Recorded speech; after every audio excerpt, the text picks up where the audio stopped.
Bonjour à toutes et tous, chers collègues. Nous élargissons aujourd'hui le champ d'investigation de notre commission d'enquête, une volonté partagée avec monsieur le rapporteur et nos collègues membres de cette commission, pour nous intéresser au point de vue d'acteurs qui, sans être des acheteurs publics eux-mêmes, sont au quotidien confrontés aux droits de la commande publique en tant que praticiens ou en tant qu'observateurs éclairés. Et c'était pour nous essentiel. Nous avons déjà entendu plusieurs représentants du monde des collectivités locales, du bloc communal, départemental ou régional. Nous avons eu des premières auditions de représentants des directions de l'État, également de l'UGAP, mais nous considérions avec monsieur le rapporteur que l'apport et de professeurs, d'experts du droit et de journalistes spécialisés pour avoir nous-mêmes mesuré dans le cadre de nos différents mandats l'apport aussi de ces services pour et notre démocratie et le bon fonctionnement de nos services publics, c'était extrêmement utile. Donc nous avons le plaisir aujourd'hui de recevoir trois de ces experts. Monsieur Guillaume Delarue, avocat au barreau de Paris. Monsieur Jean-Marc Joannes, rédacteur en chef d'achatpublic.info. Et monsieur Grégory Calflèche, professeur de droit public à l'université Toulouse-Capitole. Je vous informe que cette audition sera diffusée en direct sur le site du Sénat et fera l'objet d'un compte-rendu publié. Je rappelle également qu'un faux témoignage devant notre commission d'enquête sera passible des peines prévues aux articles 434-13, 434-14 et 434-15 du Code pénal, soit 75 000 € d'amende et jusqu'à 5 ans d'emprisonnement, voire 7 ans en fonction des circonstances. Je vous invite donc à prêter serment de dire toute la vérité, rien que la vérité. Veuillez, s'il vous plaît, lever la main droite et dire « Je le jure ». Merci à vous.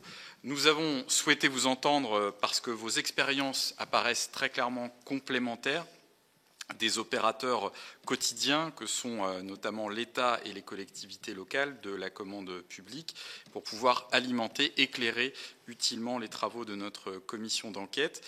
Nous avons en effet avec nous un théoricien du droit de la commande publique, co-auteur d'un manuel de référence en la matière, un praticien aguerri de son contentieux devant les juridictions administratives et un journaliste qui suit attentivement l'actualité dans ce domaine avec ses équipes. Vous allez donc tous les trois pouvoir nous éclairer sur les mutations en cours de la commande publique, la façon dont, selon vous, les acheteurs prennent en compte les nouvelles exigences qui s'imposent à eux, notamment en matière d'achat durable, ou encore les pistes d'évolution de la réglementation qui, selon vous, seraient souhaitables. Votre témoignage nous est précieux car nous souhaitons, et nous l'avons déjà dit à plusieurs reprises avec monsieur le rapporteur, aller au-delà des idées générales. La commande publique, c'est compliqué. D'aller au-delà de ces poncifs pour formuler des propositions concrètes dans l'intérêt même des acheteurs publics et des opérateurs économiques. À titre d'exemple, la simplification doit être recherchée, mais elle ne saurait, selon nous, se résumer à une incantation ou un dogme, et c'est pourquoi nous vous invitons à évoquer avec nous au moins un exemple précis qui illustrerait les pistes ou les perspectives que vous souhaiteriez tracer avec nous. Je vous laisse maintenant la parole pour un propos liminaire d'une dizaine de minutes chacun au maximum. Ensuite, monsieur le rapporteur vous interrogera et puis nos collègues présents dans le cadre, encore une fois, d'un temps de questions-réponses avec l'objectif de pouvoir terminer nos échanges aux alentours de 18 h. Merci à vous, en tout cas, pour votre présence et votre intervention.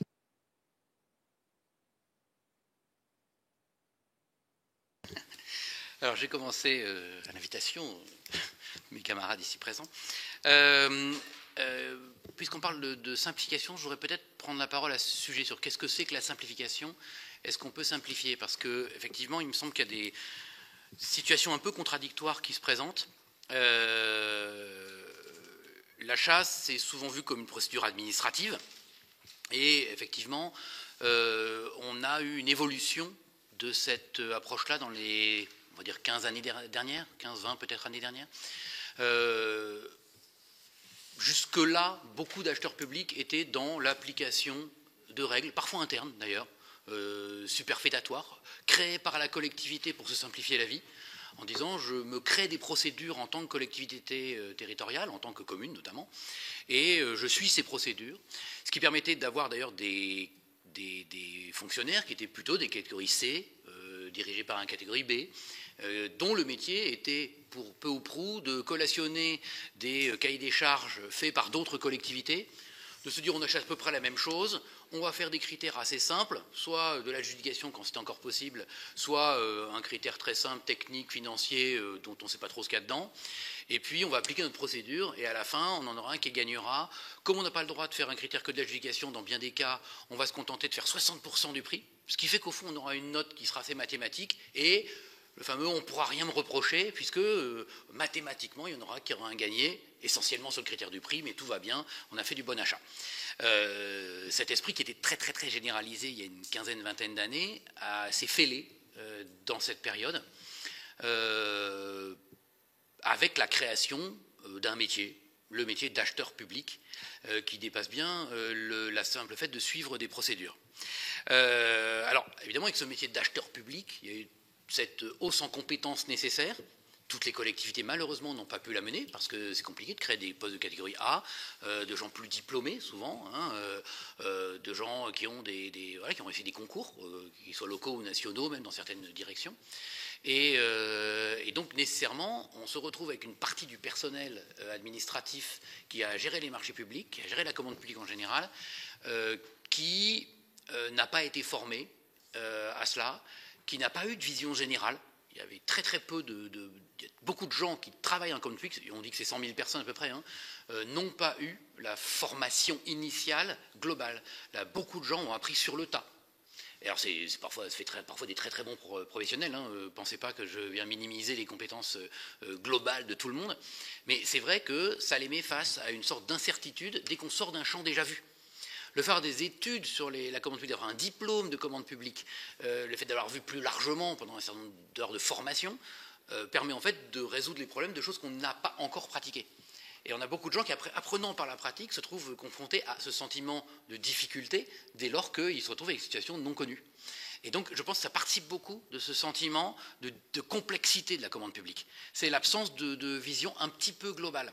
Alors, je ne veux pas renforcer le trait, je ne veux pas faire l'universitaire qui dit il faut absolument ça. C'est pas mon propos. Mais je pense qu'il y a un problème de formation globale et de peur d'une situation inconnue en cas de commande publique qui crée ce sentiment de complexité. Ensuite, la complexité, je pense qu'il faut bien faire la différence selon qui parle. La première distinction que je ferai, ce serait de distinguer les entreprises des collectivités. Ce qui peut être une facilité pour la collectivité devient une complexité pour l'entreprise, et vice-versa. Prenons un exemple, on va avoir une collectivité qui va demander aux entreprises, aux opérateurs économiques, de répondre en remplissant une feuille Excel avec un certain nombre de prix selon l'objet, dans la forme qu'elle demande, elle. Pas dans la forme où l'entreprise a l'habitude d'avoir sa feuille Excel de listing, non, la forme demandée par la collectivité. L'entreprise va râler, on dit mais qu'est-ce que c'est problème, on nous demande des papiers en plus, c'est insupportable, etc. Sauf que ça va énormément simplifier la vie de la collectivité pour comparer les offres. Parce que soit c'est l'entreprise qui le fait, soit c'est la collectivité qui se retrouve à devoir copier-coller les éléments de cahiers de réponses tous différents dans une même feuille Excel pour arriver à mettre la note à tout le monde.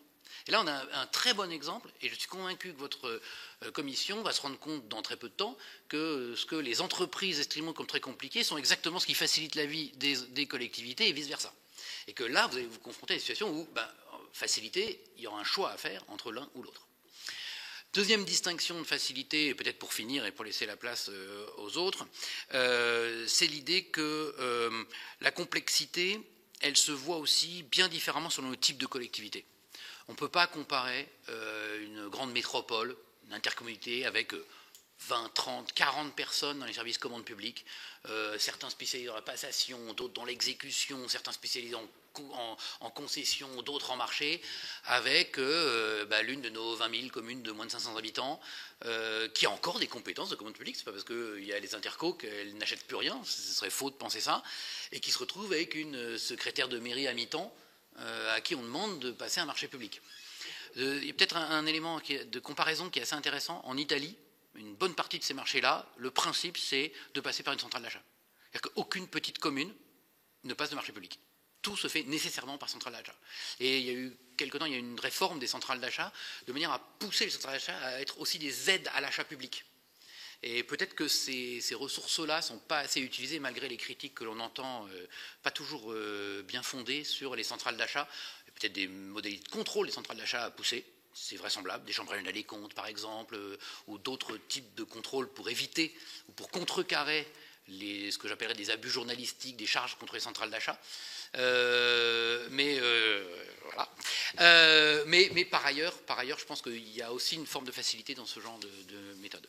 Et donc, comparer les petites communes un peu perdues avec les grosses. Et dans le même sens, de l'autre côté du contrat, on va avoir la même chose. On ne peut pas comparer une réponse de Veolia, qui est capable d'arriver à une négociation d'un grand contrat de concession avec 10 personnes qui s'entraînent pendant une semaine pour la négociation, avec des PowerPoint, des maquettes et des armoires de documents, avec tous les corps de métier présents pour la négociation, avec la PME qui doit répondre à un marché public un peu gros pour elle et qui a des tonnes de papier à remplir. Donc je pense que s'il y a des clés de simplification, je pense elles se situeront beaucoup dans les documents et dans la paperasse, si je peux l'appeler comme ça, et qu'elle devra, à mon avis, beaucoup toucher les petites collectivités et les petites entreprises. Donc peut-être que c'est sur un certain nombre de marchés de plus petits montants, nécessairement, qu'il pourrait y avoir des simplifications, parce que c'est eux qui ont l'impression de cette complexité. Les juristes de grandes collectivités ou de grandes entreprises n'ont pas ce sentiment de complexité, parce que c'est leur métier, qu'elles en maîtrisent une bonne partie des enjeux et qu'elles ont moins peur de tout cela. Si vous me permettez encore une minute,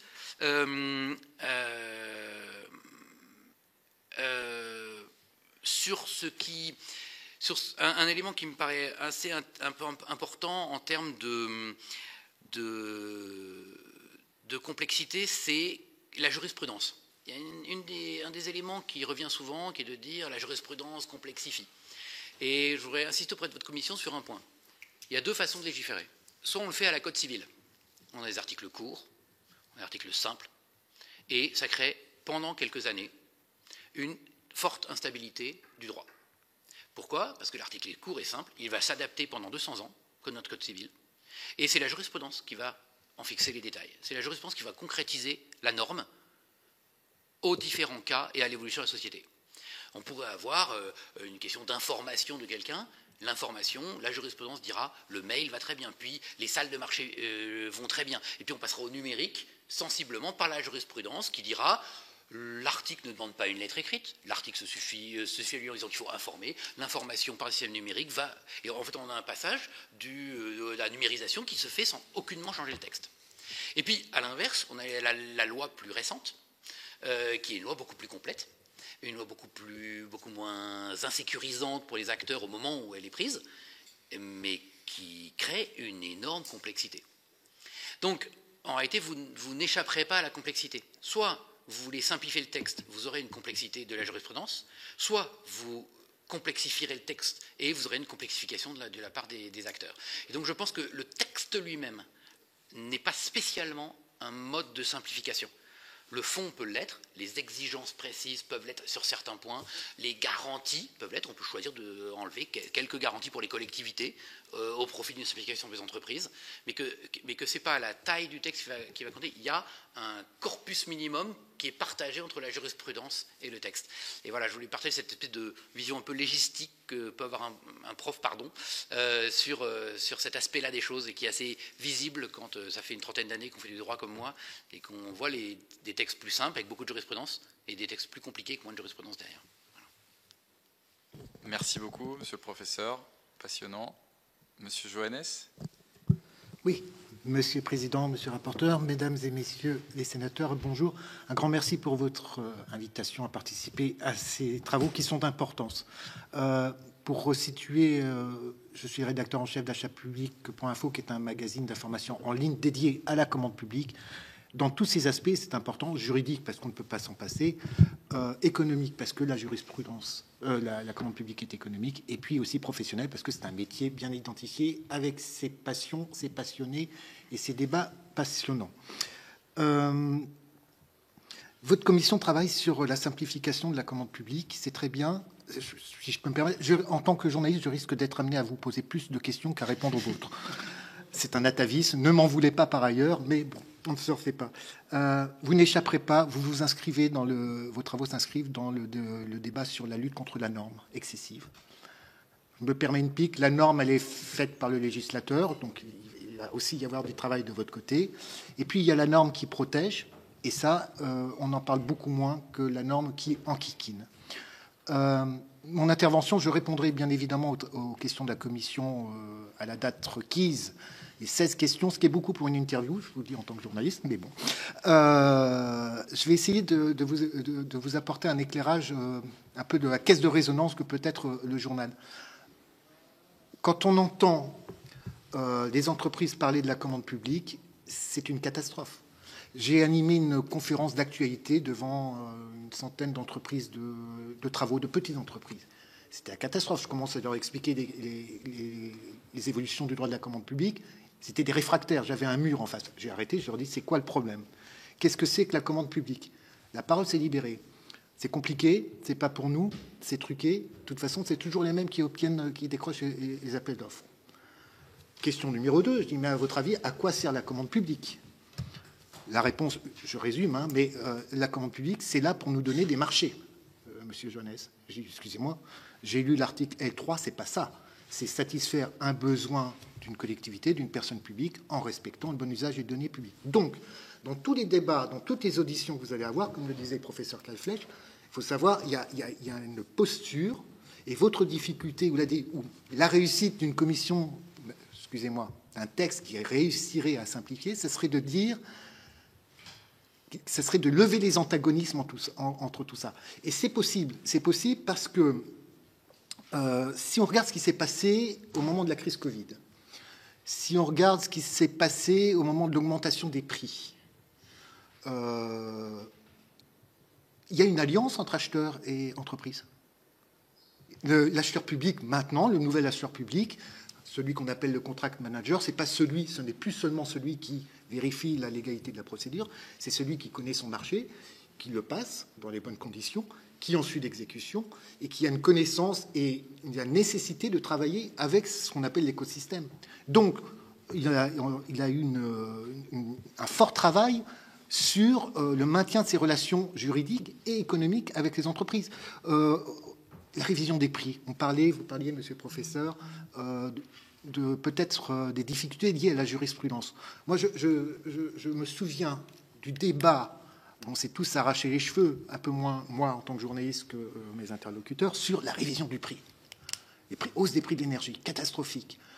Une position ferme de la directrice des affaires juridiques de l'époque. Elle dit, mais non, mais le prix, il ne se révise pas, c'est intangible. Et d'ailleurs, j'en veux pour preuve le Conseil d'État, sa jurisprudence. On lui disait, on peut se permettre en tant que journaliste, mais madame, la jurisprudence, elle a 80 ans. La crise du Covid, elle a 6 mois, et on n'avait jamais vu ça. Oui, mais non, c'est les principes intangibles. On a fini par consulter le Conseil d'État, qui est allé puiser dans sa jurisprudence. C'est l'avantage du Conseil d'État, il connaît toute sa jurisprudence, elle est nombreuse, pour dire, oui, il y a le principe d'intangibilité du prix, mais bon, c'est un principe, et donc il y a des exceptions qui sont cadrées, etc., l'imprévision, donc il peut y avoir des résistances qui, en fait, n'ont pas lieu d'être. Et l'opposition, l'espèce d'antagonisme autour de la simplification de la commande publique, à mon avis, il y a beaucoup de postures. On se plaint d'une commande publique qui est trop compliquée. C'est peut-être parce qu'on n'a pas décroché le bon marché public au bon moment et qu'on estimait qu'on était le meilleur. Et, il faut aussi savoir dépasser ces postures qui sont contraires. Alors, je vais me permettre d'être un peu caustique vis-à-vis du législateur. Est-ce qu'elle est compliquée? C'est l'une de vos questions. Est-ce qu'elle se complexifie? Oui, elle se complexifie. On assigne à la commande publique, et donc à l'acheteur public. C'est à la commande publique qu'on assigne des objectifs, et ce sont les acheteurs publics qui les mettent en œuvre. Ils ne vont pas dire non.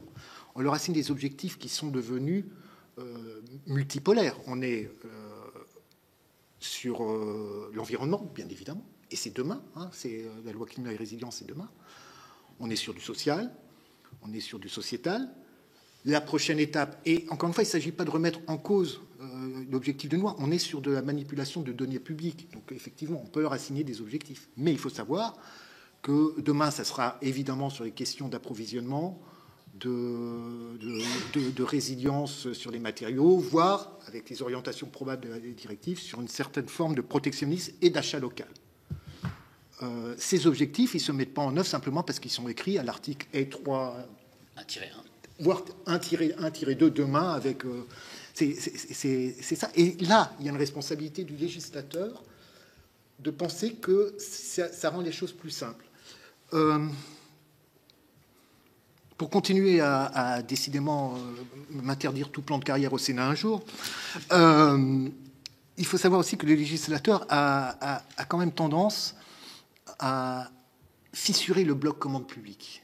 C'est-à-dire qu'on a, on en parlait assez récemment, je crois avec vous, monsieur le professeur. C'est possible.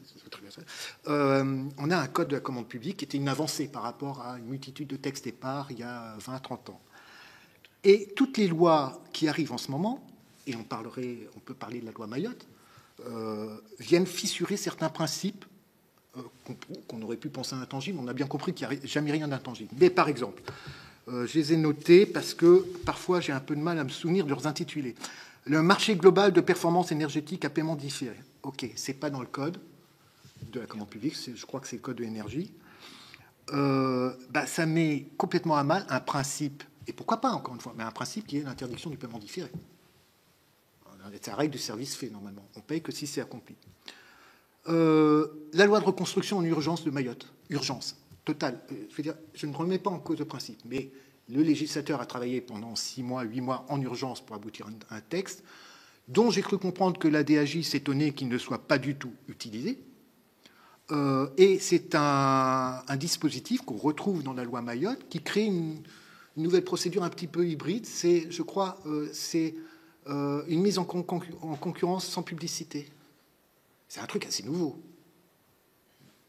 C'est aussi une loi qui va, je vois monsieur le rapporteur, vous hésitez, mais qui va essayer de concilier deux impératifs qui, moi, me paraissent très, très sympathiques. C'est, on veut construire vite en urgence, dans une situation assez lourde et difficile, donc on fait appel à des marchés globaux, très bien, on connaît le truc, mais on veut faire travailler des entreprises locales. Est-ce que le tissu économique existe vraiment? Est-ce que, deuxième question, et encore une fois, je ne juge pas, hein, je réfléchis, est-ce que quand on fait du marché global, et ce sont des grandes majors qui décrochent des marchés, est-ce que, de toute façon, naturellement, il n'y a pas un appel à la sous-traitance, et en l'occurrence locale? Donc je me demande si là, on n'a pas créé un objet juridique qui est sur le papier très bien, mais je ne vois pas trop je vois un effet un peu, qui fissure une homogénéité de la commande publique. Et puis pour terminer, oui, il y avait aussi le Power Purchase Agreement. C'est sur la loi d'accélération de la production d'énergie. Là, c'est le principe de durée limitée des marchés qui est complètement mis à mal, en tout cas par rapport au droit français. Donc vous voyez que sur des lois de circonstances justifiées, on en arrive à perdre l'homogénéité d'un code qui était quand même un peu sa force. Alors c'est le juriste qui parle également, mais il faut bien voir l'effet que ça peut faire. En plus, c'est des dispositions hors code. Et puis, je voudrais revenir aussi sur quelque chose qui, moi, me travaille en tant que citoyen sur la notion de marché innovant. Soit on dit, le marché innovant, c'est OK, on passe un seuil, c'est un seuil 100 000, 200 000, 300 000 maintenant pour les marchés de sécurité et de défense, je crois. OK. Mais on veut pousser les marchés innovants. Et donc, les startups. Très bien. OK. Loi de finances 2004, il y a un amendement qui se glisse. Est un marché innovant, le marché passé avec une jeune entreprise innovante au sens du code fiscal. Pouf. Quand on regarde la définition fiscale, ça n'a rien à voir. Ça n'a rien à voir. Et c'est même, à la limite, plus compliqué. Donc ça va être supprimé, ou ça l'est déjà, je crois, dans le projet de loi simplification de vie des entreprises. Projet de loi de simplification des entreprises, messieurs les sénateurs, que vous avez voté. Je vous dis que j'ai pas de plan de carrière. Je vais arrêter bientôt de me taire, ça sera mieux pour moi. OK. On revient sur les marchés innovants parce que c'est bien le marché innovant. Ouais, il y a un critère. Le marché innovant, ça sera le marché qui fait appel à des mécanismes d'économie circulaire. Et puis circulaire, ça fait 20 ans, enfin c'est parfait. Mais on ne peut pas, parce qu'il y a une poussée politique, s'amuser à modifier des critères, des seuils en fonction de ces considérations. Là, vous perturbez l'acheteur public, et là, vous perturbez les entreprises, parce que l'acheteur public perturbé, il ne va pas savoir répondre forcément aux attentes de son tissu économique. Je peux continuer, j'en ai d'autres, hein, mais je vais peut-être m'arrêter là. Dans une deuxième phase, je vous mettrai une deuxième couche. Deuxième vague, parfait. Avec les questions, on pourra peut-être... Je vous remercie. Merci beaucoup, Monsieur Joannès. Maître Delarue. Oui, bonjour, Monsieur le Président, Monsieur le rapporteur, Mesdames, Messieurs. Alors, c'est toujours un plaisir de parler de marché public. Parler toujours à travers la complexité, c'est vrai que ça interpelle. Parce que quand on pratique très fréquemment la commande publique, en réalité, on voit qu'il y a des principes qui reviennent, qui s'appliquent, mais le fait qu'on ait un certain nombre d'avocats à être sollicités de manière fréquente fait dire qu'il y a effectivement une absence de clarté, une complexité, des risques juridiques qui peuvent avoir des conséquences, qui poussent les collectivités, les acheteurs publics de manière plus générale, ou même les entreprises, à consulter un avocat. Alors la commande publique, c'est le stade de la passation, mais c'est aussi le stade de l'exécution, qui a aussi des complexités. Je pense notamment, moi, à une chose que je ne comprends pas, le chausse-trappe du mémoire en réclamation, où vous avez pléthore de jurisprudence, où des PME veulent effectivement avoir une indemnisation ou ne sont pas d'accord avec le décompte, et parce qu'ils n'ont pas respecté le délai de 2 mois, ça d'accord, ou parce qu'en tout cas le contenu du décompte n'est pas conforme à la jurisprudence, eh bien ils ne peuvent absolument rien demander du tout. Si on revient au stade de la passation notamment, il y a eu une avancée, vous l'avez dit, sur l'unification au sein du Code de la commande publique, ça c'est sûr, notamment à travers les possibilités de modification d'un marché. Avant, on se référait à la jurisprudence. Là, au moins, on a un critère, 15% pour avoir un avenant ou 10%, plus le fait de prévoir une clause de réexamen. Ça a quand même simplifié les choses.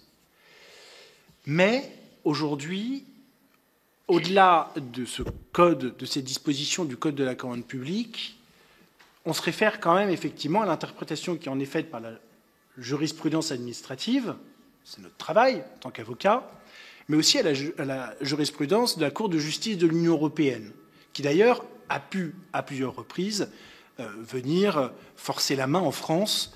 Je pense notamment aux accords cadres sur montant maximum, je pense au marché de prestations juridiques pour les avocats, en disant que c'était hors marché parce qu'il y avait le principe de libre choix de l'avocat. Voilà, il y a quand même toute une série de choses où la Cour de justice de l'Union européenne est effectivement venue éclaircir un certain nombre de choses. Mais effectivement, il y a toujours cette notion de complexité, peut-être due au caractère finalement très administratif, en disant qu'il faut un certain délai entre la publication et la réception des candidatures ou des offres, qu'il faut déposer sur une plateforme, mais attention, parce que si on dépose une première enveloppe et pas la deuxième enveloppe, ou non, en fait, et si on dépose la deuxième enveloppe, mais dans un autre tiroir, c'est pas bon, etc. Ça, effectivement, tout ça est source d'inquiétude, et en tout cas, source de conflit, en tout cas. Sur les PME qui répondent à la commande publique, moi, ce que je constate, c'est qu'en gros, il y a plusieurs types de PME. Vous allez avoir les PME, ou même les entreprises, on parle plutôt des PME là, qui sont rompues à l'exercice, qui sont habituées à faire des mémoires techniques de 50 pages pour répondre à un CCTP de 100 pages. Et puis, vous avez celles qui vont se dire, tiens, bah, moi, il y a ce marché-là, j'ai ma petite alerte sur le BOAMP, ou même sur mon journal d'annonce légale, dans mon Ouest France, etc. Et j'aimerais bien y répondre. Et puis là, on demande les documents du marché, et puis on se dit que c'est quand même très compliqué. Surtout que peut-être qu'au milieu, il y aura une clause d'insertion sociale qui nous obligera, en tant que PME, à devoir recruter quelqu'un en insertion pour la durée du marché. Et là, syncope, on préfère laisser tomber. Donc effectivement, là aussi, dans ce que je peux voir, c'est que la perception de la commande publique, elle diffère en fait en fonction de la pratique des sociétés. Et on peut tout à fait retrouver d'ailleurs cette perception-là du côté des acheteurs publics.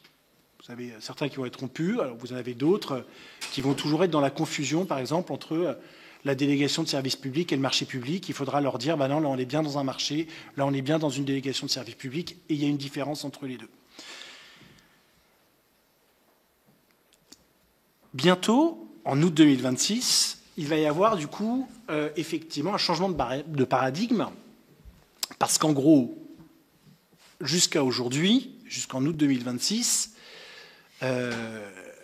il devait y avoir une prise en compte je ne vais pas utiliser le thème critère pour ne pas faire une confusion avec critères de notation, mais de perception, enfin de catégories, on va dire, environnementales, sociales, etc., dans la définition du besoin. Il y a une jurisprudence qui est assez ancienne qui indique que cette perception environnementale n'avait pas à se retrouver dans les critères. Or là, en août 2026, il faudra qu'elle soit retrouvée dans les critères, soit à travers le coût du cycle de vie d'un produit, si c'est un critère unique, alors qu'on parlait avant du prix, ce qui était très facile, soit sinon maintenant dans une pluralité de critères, qui existent toujours aujourd'hui, avec soit le prix, soit toujours le coût du cycle de vie d'un produit, ou même, ou un autre critère environnemental. Ça va nécessairement devoir interroger les acheteurs publics et les PME. D'ailleurs, je crois qu'il y a eu un travail de la Cour des comptes qui a été rendu en décembre 2024 sur ça, sur justement cette prise en compte de ces critères-là. Pourquoi ? Parce que, au final, même si le Code de la commande publique prévoit une disposition, ce qu'est le coût du cycle de vie d'un produit, c'est de la théorie. Et je vais faire une parenthèse en disant que l'État, sur la loi de 2023, ne respecte pas ces échéances parce qu'il devait mettre en place un outil un outil sur comment est-ce qu'on calcule le coût du cycle de vie d'un produit. Et au final, il n'y en a que 2 aujourd'hui, mais qui n'ont rien à voir avec la commande publique, Ecobalise, sur les textiles et sur l'alimentaire. Sauf que l'alimentaire, le législateur est intervenu pour dire qu'il faut 50% de bio, etc. Donc en matière de spécification technique, c'est assez simple à mettre en place. Or, quand on a un coût de cycle de vie d'un produit qui est séduisant en théorie, il faut savoir le calculer et il faut savoir débusquer si les entreprises qui ont remis une offre évoquent bien la même chose, avec les mêmes principes. Et aujourd'hui, à mon sens, rien ne le garantit. Et je rebondis effectivement sur ce que vous disiez, M. Johannes, tout à l'heure, c'est qu'effectivement, on a des exigences en matière d'environnement qui se sont ajoutées au principe de la commande publique. Ça veut dire qu'on demande en fait des choses à travers les acheteurs publics, on les demande en fait en réalité aux entreprises qui vont exécuter la commande publique. Ce qui vient effectivement complexiter les choses. Alors tout n'est pas... Il y a quand même eu des avancées. Je pense notamment à la hausse, ça fait un certain bout de temps, mais des marchés de gré à gré de 25 000 à 40 000 euros, ce qui a permis quand même d'avoir une bouffée d'air pour les petits marchés.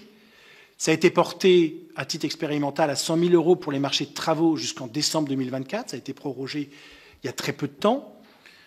Tout ça, c'est de nature effectivement à permettre l'accès des PME et à rendre la commande publique plus simple. Mais suis-je encore dans mon article L.3, qui est ma référence lorsqu'on vient me dire je veux attaquer un marché public?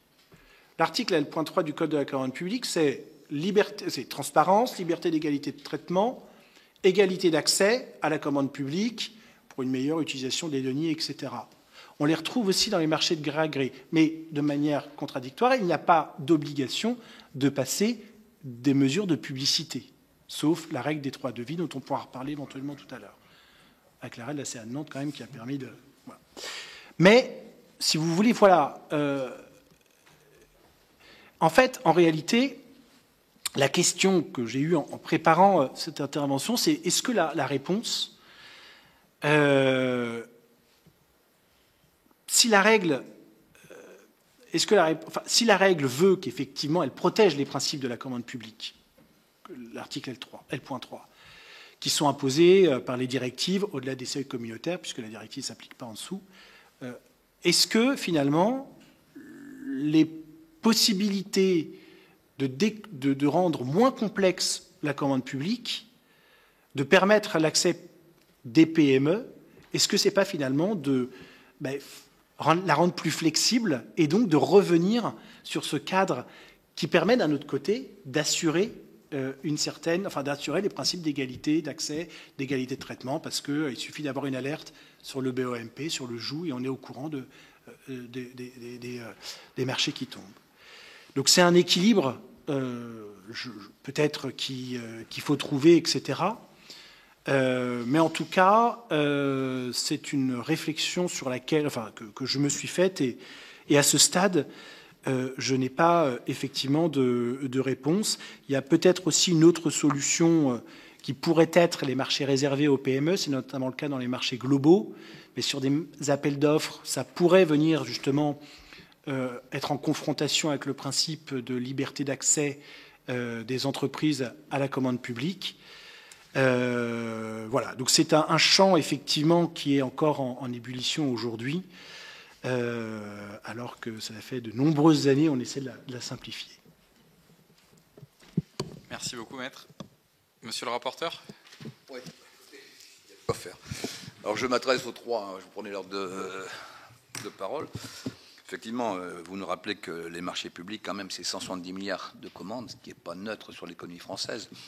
Dans cette mission, il y a plusieurs axes. Il y a un axe, bien sûr, juridique, mais il y a aussi pour un axe que nous avons envie de développer aussi, c'est comment mieux intégrer nos PME, nos start-up françaises dans la commande, puisque 170 milliards, si ça peut rebondir sur notre tissu économique, qu'il soit national ou local, a un impact fort. Donc moi, ma première question, c'est revenir à un seuil de marché peut-être réélevé au niveau européen, puisqu'on a 100 000 aujourd'hui globalement, si on a surexposé par rapport au seuil européen. Est-ce que vous voyez à travers ça quelque chose de novateur pour donner plus de souplesse au local, avec un système peut-être de comparaison de devis, et bien sûr en fonction de la technicité du produit, hein, si c'est pour faire un mur ou changer les fenêtres dans une école, vous voyez, le maire local pourrait avoir un travail plus assoupli. Ça ne demande pas des compétences d'un cadre A, c'est un appel d'offres, bon, c'est comment ça marche, je ne parle pas de...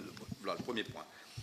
Deuxième point, on a dans nos auditions un acteur important qui est l'UGAP, qui a un niveau différent, qui fait près 6 milliards de marché et qui fait beaucoup de commandes pour le national, que ce soit des ministères ou autres. Quelle est votre vision à travers l'UGAP qui quand même prise quand même une grosse part de marché national? On a ici dernièrement 74 millions qui viennent de partir pour l'enseignement. On aimerait bien, on demandera d'avoir un petit peu d'éléments sur la mise en marché, puisqu'on s'aperçoit que beaucoup de marchés actuellement sont pris par Microsoft, avec ce qui découle la souveraineté numérique. Est-ce qu'il y a des acteurs français capables de répondre? Est-ce qu'on les a consultés? Donc ce sera notre demande, mais votre vision globalement, parce qu'il y a deux niveaux, un niveau local où je ne me pose pas trop de problèmes, nos nationales sur des sommes importantes, on voit quand même bien souvent McKinsey, Microsoft, et on va même jusqu'au point de faire ça directement en Irlande au lieu de prendre la succursale française qui paierait des impôts chez nous, alors que là, ça, c'est une évasion. Voilà, c'est déjà des gros points. Et puis, j'avais noté aussi l'intégration des start-up. Parce que, bon, quand vous avez une start-up française, on parle beaucoup de French Tech, bon, c'est un beau mot, on le met en avant, notre président olympique le met en avant, mais on n'intègre pas dans un marché global les innovatrices. Comment, à votre avis, mieux intégrer? Parce qu'on a des gens qui ont des process. C'est assez fragile au départ, mais s'il n'y a pas de commande derrière, publique, qui les font grandir, ils ne grandiront jamais. Et je pense que dans certains marchés, je dirais d'obédience nationale, il y a quelquefois des gens qui ont des process qui n'ont pas été retenus. Voilà, votre vision un peu parce que c'est un niveau quand même d'excellence. Et je pense qu'on ouvre quelquefois la marche. Le dernier point, c'est un point pour m'amuser, c'est le pantouflage. Est-ce que vous pensez que des gens qui sont un jour auprès des ministres, qui font des lois, et qu'on retrouve après la tête de société, qui passe à travers la HTVP, je peux vous le dire, et qu'on retrouve à la manœuvre pour démonter ce qu'ils ont proposé d'un côté. Il y en aura quelques exemples, mais pas aujourd'hui, parce que c'est un sujet aussi d'importance de hauts fonctionnaires, et je ne juge pas leur intégrité, mais bien souvent, on voit des gens qui sont à la manœuvre d'un côté et qui reviennent de l'autre côté, et surtout le retour. Moi, je veux bien qu'il y ait un aller, mais votre vision sur le retour. Moi, j'aimerais bien qu'il y ait un aller, on a le droit d'être au service du public et d'un jour d'aller dans le privé à 5 fois son salaire, ce qui est normal, hein, c'est une belle évolution. Mais le retour, votre sentiment par rapport à ça. Et puis, j'ai bien aimé, au plus on fait du juridique, au plus on complexifie. Vous n'avez pas d'une ligne simple, donnez-nous quelques éléments plus complémentaires pour être simple et ne pas complexifier. C'est le but de la mission, mais on aura tendance peut-être, à travers les autres, de passer à l'autre. Voilà les quelques questions que j'avais. Je veux bien commencer sur les seuils. L'Union européenne, en fait, fixe son niveau de compétence. C'est-à-dire qu'elle dit mes seuils, au-dessus c'est moi qui m'applique, en dessous faites ce que vous voulez. Alors c'est assez amusant parce que quand on compare avec les autres pays, on tombe sur des choses qui sont très, très différentes. On a toujours l'impression que l'Union européenne nous impose des choses. En matière de marché public, c'est exactement l'inverse. Il y avait très peu de marchés publics dans d'autres pays, en tout cas jamais aussi complexes que les nôtres, et c'est nous qui avons exporté dans l'ensemble des 27 pays notre façon de faire des marchés publics. Donc soyons clairs, ça veut dire que dans les autres pays, il y a beaucoup plus de réticence. En dessous des seuils, en Allemagne, c'est purement local. C'est une compétence des Länder, alors que c'est une compétence de l'État fédéral quand on est en marché européen. En Italie, je vous disais, il y a l'usage principal de centrales d'achat en dessous. Et au-dessus des seuils, on va commencer à avoir des appels d'offres européens. C'est-à-dire qu'au fond, en dessous, pour nous, il y a l'équivalent de rien. Nous, en France, on a essayé de faire un continuum. C'est-à-dire comme on avait déjà le droit des marchés publics depuis de très très nombreuses années, vous n'avez peut-être pas ces éléments-là, mais il faut savoir que les premiers textes nationaux qui concernent l'État dans son ensemble ou les collectivités territoriales, c'est-à-dire les communes et établissements de bienfaisance, c'est 1833 la loi, et puis il y a 2 ordonnances qui ne sont pas des applications de la loi comme aujourd'hui, mais 2 ordonnances de 1835 et 36. Donc ça, c'est nos textes nationaux à nous, qui ont été codifiés en 1964 dans le Code des marchés publics. Après, on avait 17 textes différents de transposition, jusqu'au Code de la commande publique. Donc, pour vous faire prendre conscience que nous, on a un continuum. C'est-à-dire qu'on a réussi à faire un droit français qui se raccroche très bien, en montant en complexité, jusqu'au niveau européen, où là, on a les procédures formalisées. Et on est arrivé à ça après de nombreuses années. C'est que depuis, en fait, le Code de la commande publique qu'on a sanctuarisé cette façon de faire. Et en dessous, vous le savez, il y a les fameuses MAPA. Alors la question des MAPA est intéressante sur la complexité. Est-ce qu'une MAPA c'est plus compliqué ou est-ce que c'est moins compliqué? C'est-à-dire que là on a la liberté. C'est à l'acheteur lui-même d'être assez compétent pour adapter son marché au montant, vous le disiez, monsieur le sénateur, mais aussi à l'objet du marché. Vous parliez du mur, vous parliez du marché rare de technologie. Si c'est un marché rare de technologie, la MAPA, même si pour pas très cher, on va faire un appel d'offres national. Et à l'inverse, on fera un appel d'offres très local pour quelque chose d'assez cher, dès lors que c'est quelque chose de très courant. C'est ça la MAPA. Alors vous voyez bien une idée de la complexité. Pour l'acheteur lui-même, qu'est-ce qui est plus compliqué? Une bonne procédure d'appel d'offres bien carrée, connue dans le code, ou quelque chose où il doit lui-même créer sa procédure? Je ne suis pas convaincu que l'ensemble des acheteurs vous disent que c'est quand il crée lui-même sa procédure que c'est plus simple. Il a plutôt peur, c'est une responsabilité, que de faire sa procédure. Vous voyez? Et là, on a un bon élément de tension sur une des questions qui, à mon avis, est au cœur et à laquelle vous devez répondre pour pouvoir choisir ce que vous allez simplifier, c'est qu'est-ce que c'est que simplifier? Est-ce que libéraliser, rendre plus libre pour les acheteurs le fait de passer à un contrat, c'est vraiment plus simple pour eux? La logique voudrait dire, oui, ils sont compétents, ils savent le faire, ils choisissent leurs règles, ils l'adaptent à l'entreprise, ils adaptent à leur marché autour, ils adaptent, etc. En pratique, non. On a plein d'acheteurs sur les 100 000, il y en a peut-être 10 000 qui trouveront ça plus simple. Il y a les 90 000 autres qui diront « Ouh là là, vous me faites moi-même choisir ma propre procédure. » Mais vous voyez, moi en tant que fonctionnaire, la responsabilité que je prends à créer ma procédure, et si elle n'était pas bonne? Et si le juge disait que ça n'allait pas? Vous voyez? Donc la simplification, elle n'est pas, à mon avis, dans plus ou moins de procédures. Pour moi, elle est dans plus ou moins de contraintes que j'appellerais exprès entre nous pour comprendre ce qui est considéré par les entreprises et par les collectivités comme de la paperasserie. Des espèces de choses à remplir, de contraintes, de codes numériques, d'accès à des sites internet, etc., de déplacer au bon endroit. Alors, c'est intéressant d'ailleurs de réfléchir sur la numérisation. Concrètement, avec le code, c'est la plus grande simplification récente. Concrètement, c'est vrai, le code a simplifié et la pratique a été simplifiée par la numérisation. On oublie souvent, quand on parle de simplification, tous les coursiers qu'on envoyait, on est quelques-uns ici à l'avoir connu, les coursiers qu'on envoyait, et puis alors devoir tout imprimer, l'imprimante qui marche plus, etc.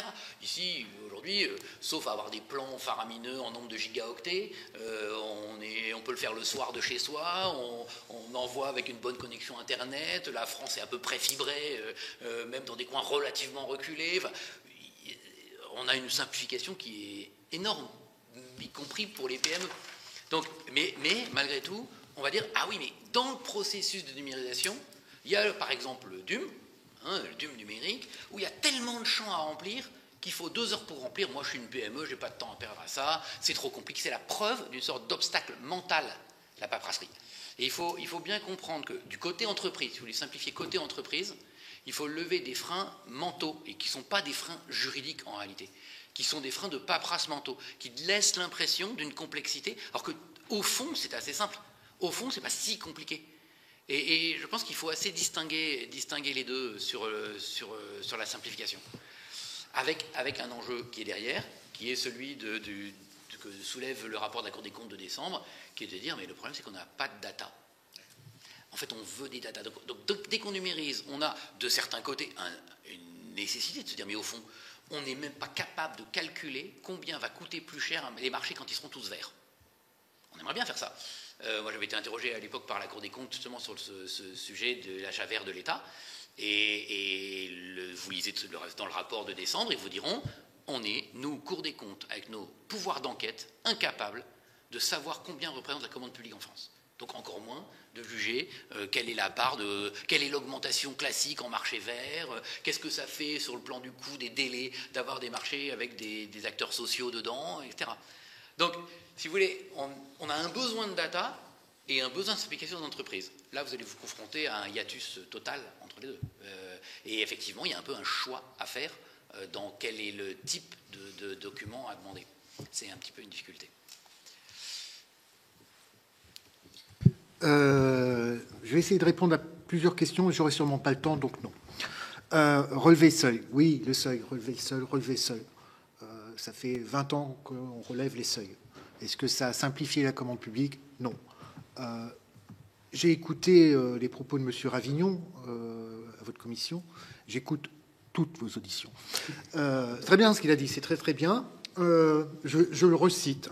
Augmenter les seuils, cela ne revient pas à définir un espace de non-droit. On sait qu'un espace de non-droit, c'est aussi un espace de risque, et vécu comme tel par les entreprises comme les acheteurs. Bon, d'accord. Aux collectivités d'organiser leur politique achat et de sécuriser leurs achats dans le respect des principes de la commande publique. Il n'allait pas dire le contraire. Sécuriser les achats, ça veut dire quoi pour une collectivité? Elles vont adopter leurs propres procédures. Elles vont définir des procédures. Je ne parle pas de charte de bon achat, etc. C'est autre chose. Là, ils vont sécuriser leurs procédures. Les entreprises vont les connaître.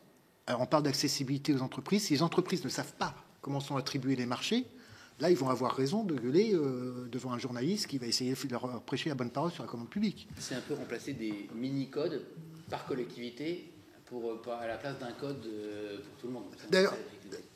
D'ailleurs, il n'y a pas très longtemps, je crois que c'était en 2015, c'est l'Assemblée nationale qui avait proposé une loi pour dire les communes de moins de 2000 habitants seraient exonérées d'application du code de la commande publique. Certes, tout est possible. C'est une question de curseur. J'ajoute, et je peux vous assurer que je déteste les chiffres et les données, c'est des trucs que je ne comprends pas, je suis d'ancienne génération déjà.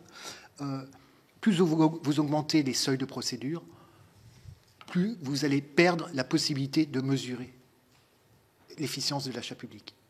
Voilà. Dans votre questionnaire, que vous nous avez transmis une question sur les e-formes, on pourrait en dire des tonnes sur les e-formes, demandées par la Commission européenne pour pouvoir mesurer les impacts de leur politique achat. Ça a planté les éditeurs privés et donc les acheteurs publics pendant des semaines. Ça a été une catastrophe, le drame des e-formes, on pourrait appeler ça. On va faire un roman, je pense que on va se faire un roman sur cette histoire. Vous avez des questions sur l'UGAP. Je serai assez court sur l'UGAP. C'est une centrale d'achat. Il y en a d'autres. Ce sont des acheteurs publics qui respectent le code de la commande publique et donc qui respectent les objectifs assignés par le législateur à la commande publique. Donc ça prend du temps. Ils ont des acheteurs. L'émission qu'on a tous peut-être regardée dimanche soir, elle est faite par des confrères journalistes dont je respecte le travail. Mais là, on est dans ce qu'on appelle du réalisme subjectif. On pointe, on creuse et on trouve. Mais moi, je peux trouver d'autres exemples d'achats très bien réussis. Si je fais tous les jours un article sur un beau marché bien placé, je n'aurai aucun abonné. C'est tout simple, hein, c'est un principe journalistique. Ceci dit, ils ont fait un travail. Les start-up, oui. Sur un autre sujet, le professeur Saucier, que vous allez bientôt recevoir, j'ai cru comprendre, il avait dit à propos du développement durable, c'est pas à la commande publique de s'occuper du développement durable, c'est pas son objet. Il restait dans les principes originaux du L3. Il dit il y a d'autres leviers pour faire du développement durable. Il y a le levier fiscal. C'est tout à fait adapté, fiscalité positive, incitative, punitive, on trouve. Je pense que le soutien aux start-up, pour ma part, de quoi ont besoin les start-up des marchés? Oui, non, mais en réalité, ils ont besoin d'argent pour se lancer, pour prospérer. Donc, c'est peut-être pas des mesures juridiques qu'il faut prévoir. Je ne sais pas. Après tout, venir à travers des marchés. C'est peut-être pour ça qu'on a glissé un critère de jeunes entreprises innovantes pour faire de l'innovation. Petite anecdote, que je ne citerai pas précisément, mais ceux qui voudront chercher trouveront. Sur une start-up, un très très grand opérateur de l'État a passé un marché innovant. On en a rendu compte dans nos colonnes. C'était une histoire de bornes électriques de recharge pour les véhicules électriques. L'idée, c'est que pour les besoins de la mission, il fallait que ça soit mobile. Marché innovant. La start-up répond, paf, ça marche. Super, 99 999 €, marché attribué. Hop, nous allons les voir. On interroge l'acheteur. OK, la maintenance. Pas prévu. Voilà, le code de la commande publique qui sert à préserver les données publiques dans le cadre de satisfaction d'un besoin. Si le besoin maintenant, c'est de dire qu'on achète en cycle de vie, etc., bah, ça ne devrait pas permettre ça. Voilà. Donc après, c'est un nouveau marché, etc. Vous avez posé une question sur le pantouflage, je ne répondrai pas parce que je vous avouerai que oui, ou alors je fais du journalisme un peu grand public, je réponds c'est scandaleux, je n'ai pas vraiment d'opinion. C'est scandaleux, bien sûr, mais je ne sais pas comment le code de la commande publique peut intervenir sur la question de pantouflage, mais il est bien évident qu'il suffit de lire un hebdomadaire le mercredi pour se rendre compte qu'il y a des liens entre pantouflage et commande publique assez régulièrement. Et dernière question, après je vous laisse la parole, maître. Comment simplifier? Il apparaît que les acheteurs publics, dont je n'ai pas assez parlé dans leur métier, ne sont pas des fonctionnaires de caricature de fonctionnaires qui obéissent. Ils aiment leur métier, ils y travaillent, ils y réfléchissent, ils prennent leur part de responsabilité sur, effectivement, la reproduction de schémas parce qu'ils sont pressés, parce que leur élu leur demande. Je veux un marché local, hein, la boulangerie, c'est dans mon coin, c'est ma boulangerie en bas de chez moi qui fournit. Mais c'est sûr, c'est des réalités. On a des témoignages. Mais ils réfléchissent. Et je crois aussi, si je lis bien les comptes rendus de séance d'annonce des auditions, vous allez écouter l'Association des acheteurs publics récemment. Elle travaille, et on les suit assez sur le journal assez précisément, travaille sur l'idée que ce qu'il faut simplifier dans l'achat public, qui doit être simplifié, c'est pas le code, c'est la pratique du code. Et ils proposent, ils vous les exposeront, donc je ne vais pas le faire, mais des choses qui reviennent à travailler sur les délais de paiement, mais aussi, par exemple, sur la programmation des achats. Dire dans ma région, je vais construire un lycée, dans mon département, donc je vais construire plutôt un collège, et l'annoncer, ça permet aux entreprises de se dire attention, là il va falloir que je surveille et que je me prépare. Ils ont plein de choses, les salons inversés, les plans de progrès, c'est quelque chose que nous on surveille énormément sur les plans de progrès, parce que là c'est un peu dans l'idée de ce dont j'évoquais en début d'intervention, sur un travail commun, c'est-à-dire pas d'antagonisme entre l'acheteur public radin qui en plus se protège et puis l'entreprise qui veut juste profiter de la manne publique sans vraiment... Voilà. On est sur ce genre, j'allais dire, il y avait une chanson dans les années 80, c'était « Mais de l'huile ». Et bien là, il faut mettre de l'huile. Et je pense que cette huile, je suis en train de dire quand même des choses étonnantes. Cette huile viendra de l'association des acheteurs publics pour faire plus. C'est à eux de travailler là-dessus. Les entreprises, aider les entreprises et les PME, c'est un peu du même ressort que ce que je vous disais sur les entreprises innovantes. Ce qu'elles ont besoin, c'est de l'argent, tout simplement, de la trésorerie. Donc, tous les procédures qui seront sur les avances paiement, les retenues de garantie diminuées, etc., ça les aide. Ça, c'est un levier de commande publique. Et ce n'est pas à mettre en œuvre par l'acheteur public, mais par le législateur. Je crois que j'ai assez dit de choses pour l'instant. Excusez-moi. Alors, je vais effectivement aussi également répondre sur plusieurs points. Sur la hausse des seuils communautaires, alors, je ne connais pas les rouages de la Commission européenne, mais je me dis que c'est aussi un gros exercice d'aller changer ces seuils-là pour les augmenter. Nous avons aussi une marge de manœuvre en droit interne pour les marchés en dessous des seuils communautaires, les fameux MAPA, pour les marchés à procédure adaptée, ou même les marchés à objet spécifique qui sont passés sous la forme d'un MAPA, qui donnent une certaine flexibilité dans les règles de passation du marché. Et en réalité, on peut s'interroger de savoir aussi si les acheteurs publics, est-ce qu'ils utilisent ces outils-là, par exemple la négociation, la possibilité en MAPA d'avoir une négociation, quel que soit l'objet du marché. Il y a même la possibilité de dire il peut y avoir il y a une négociation, mais l'acheteur public se réserve la possibilité de ne pas négocier, ce qui a été validé par la jurisprudence administrative. Donc il y a quand même une flexibilité. Voilà. Aujourd'hui, on n'est plus dans le cadre d'une annulation de marché parce qu'il y a une case qui n'a pas été remplie. D'une part, parce que maintenant on a la jurisprudence Tarn-et-Garonne qui exige un intérêt lésé, ce qui pose une vraie difficulté pour les entreprises qui souhaitent contester un marché, non pas pour le plaisir de le faire, mais en réalité, quand une entreprise se voit écartée d'un marché, la première chose, c'est qu'il essaie de comprendre. Donc il va faire sa demande de communication de documents administratifs, parfois un référé précontractuel.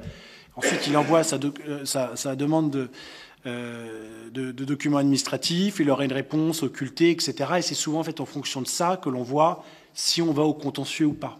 C'est une démarche. Aujourd'hui, c'est 2 mois. Enfin, si la collectivité, si l'acheteur public ne veut pas nous communiquer les documents, quand on accompagne une entreprise, ça peut prendre un certain temps. Mais toujours est-il que la jurisprudence aujourd'hui, elle est quand même sur l'office qui est mis en jeu, qui est mis en place, notamment sur certains, je pense notamment à l'appréciation des offres, c'est un contrôle restreint. Donc, enfin, on a quand même une jurisprudence qui est assez sévère et qui est par rapport aux acheteurs publics, avec notamment aussi une restriction depuis 2021 de tout ce qui est cause d'annulation d'un marché, d'indemnisation aussi du candidat qui sollicite l'annulation d'un marché. Par exemple, j'ai eu là le cas, il y a peu de temps, d'une entreprise qui voulait contester un marché. On a contesté. Alors en plus, il y avait une difficulté de savoir, je ne crois pas que la loi a été malheureusement adoptée avec les derniers événements de juillet, etc., mais de savoir si c'était un opérateur privé chargé qui passait à un marché privé soumis à la commande publique, donc qui était compétent, le tribunal judiciaire, le juge administratif. Il y avait un projet de loi qui n'a pas abouti, mais qui disait, voilà, maintenant c'est que le juge administratif. Donc on avait attaqué les deux, parce qu'il y avait eu un doute. Et puis finalement, il me dit, écoutez, moi j'ai une difficulté, c'est qu'en fait j'ai rien à recandidater, puisque la procédure a été longue, le marché, les 4 ans ont été expirés, donc on veut éventuellement recandidater, donc on se désiste. Il me dit, sauf s'il y a la chance de récupérer une somme, dans le cadre voilà. Et puis en fait, non, parce que le Conseil d'État, quand on est sur un marché, par exemple, à bon de commande, il estime qu'il n'y a pas de perte de chance. Donc il y a 0 € d'indemnisation.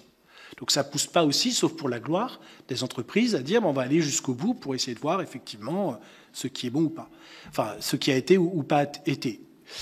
Surtout qu'il y a une autre jurisprudence que je regrette, de 2021 du Conseil national des barreaux, mais aussi de 2021, mais aussi de 2020 département de Loire-Atlantique, qui fait que les organismes professionnels ne peuvent plus contester les marchés. Ce qui veut dire que aujourd'hui, c'est l'opérateur qui se retrouve directement au prisme avec son futur ou son acheteur public. Donc forcément, ça ne pousse pas à aller au conflit, ou au contentieux en tout cas. Et je ne pense pas que l'annulation d'un marché doit forcément être mal pris. C'est aussi l'application de règles et l'annulation d'un marché, quand le juge va à l'annulation, parce qu'il y a une résiliation, puis il y a aussi la possibilité de régulariser le marché. Il y a quand même une grille de lecture qui est quand même assez longue avant d'aboutir à l'annulation du marché. Eh bien, voilà, ça nécessite quand même un certain exercice, et c'est assez compliqué de la part des entreprises. Mais aujourd'hui, pour revenir sur mon propos, c'est qu'aujourd'hui, on n'annule plus un marché parce qu'il y a une case qui n'a pas été cochée.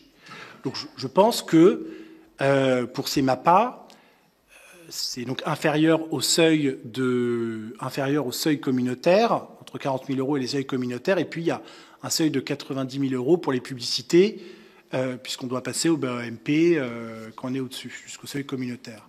Est-ce qu'il n'y a pas là quelque chose à jouer, effectivement,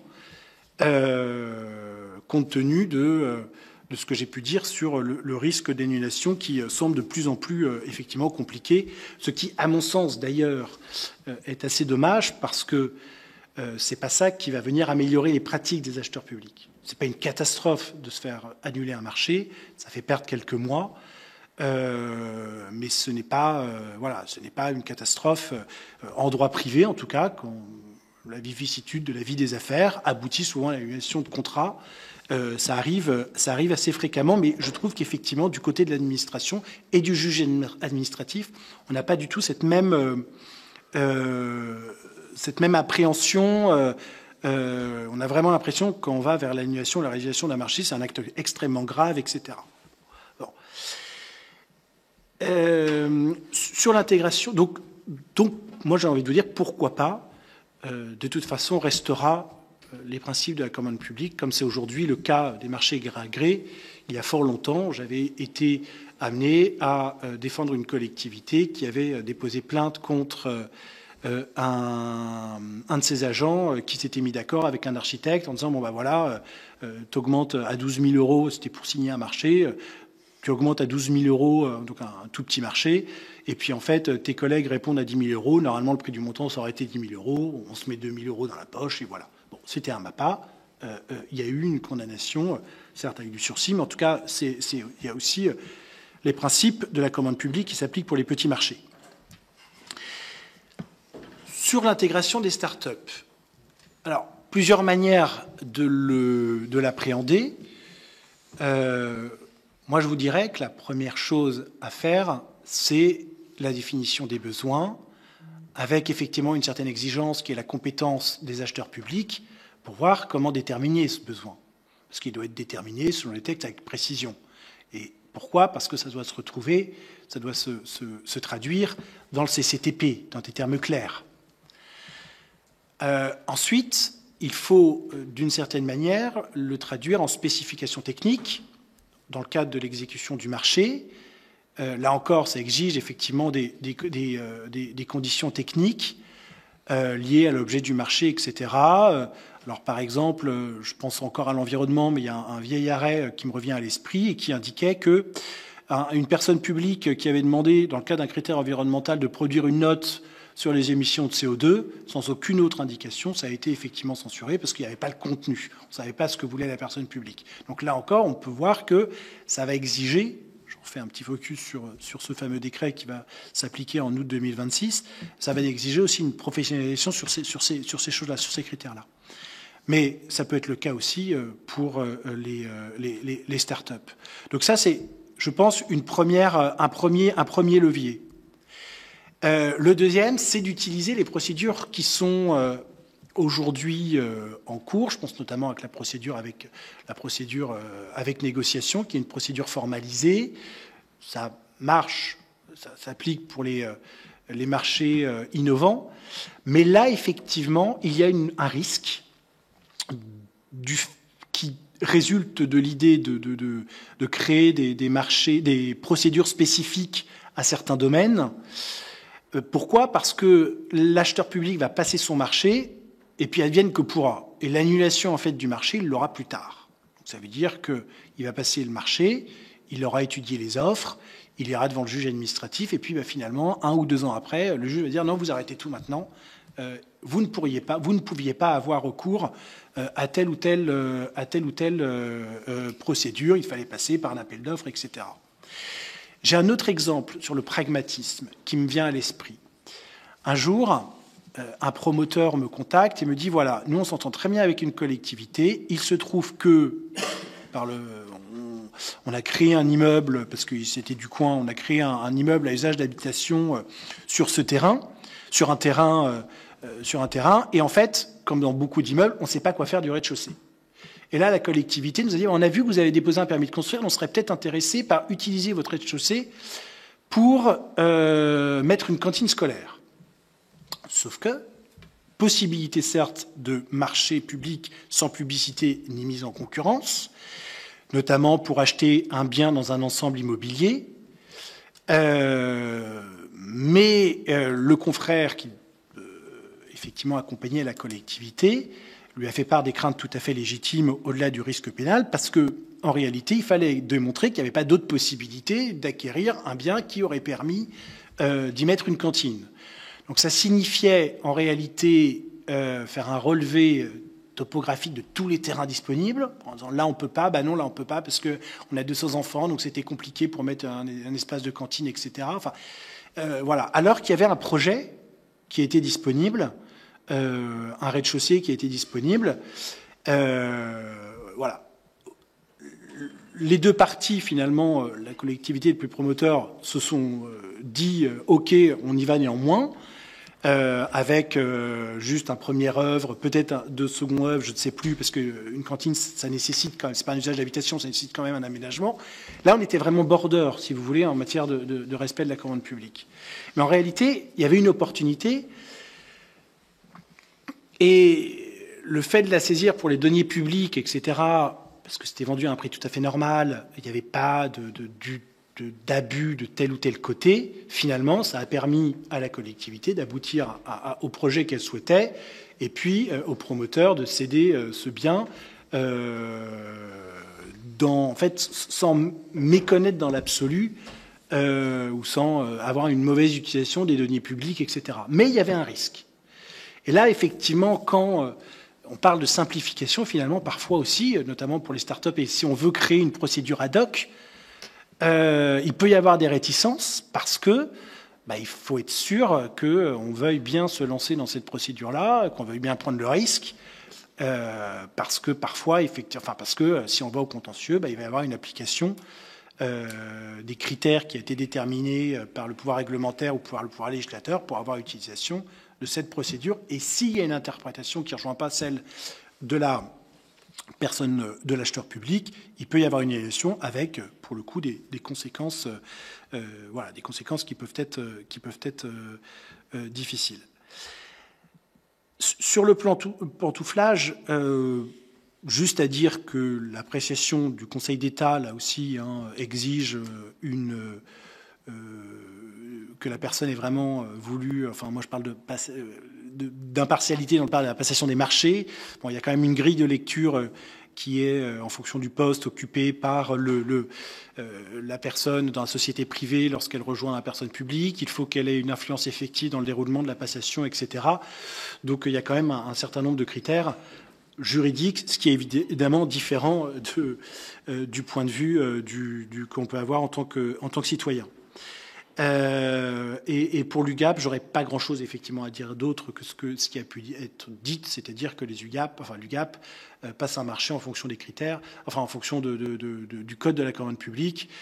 J'ai plutôt l'impression qu'en réalité, la question qui pouvait se poser était plutôt de savoir comment est-ce qu'on peut favoriser une entreprise française plus qu'une entreprise américaine. Ça, c'est à travers les critères, à mon sens.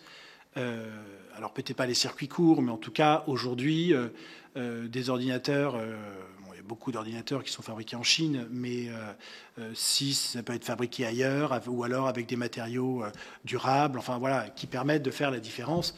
En tout cas, aujourd'hui, c'est aussi, voilà, je pense que les critères, c'est une manière de pouvoir limiter ou de favoriser les entreprises. En France, par exemple, oui, avoir un dépôt en France pour les livraisons, enfin. Bon, c'est une grosse entreprise qui est mondiale, donc c'est effectivement compliqué de la contourner par. Voilà. Mais en tout cas, c'est vraiment par rapport à des exigences en matière de critères d'évaluation des offres que l'on peut, à mon avis, favoriser les entreprises au niveau enfin, les entreprises européennes et les entreprises françaises. Merci. Vous vouliez ajouter?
Merci à vous.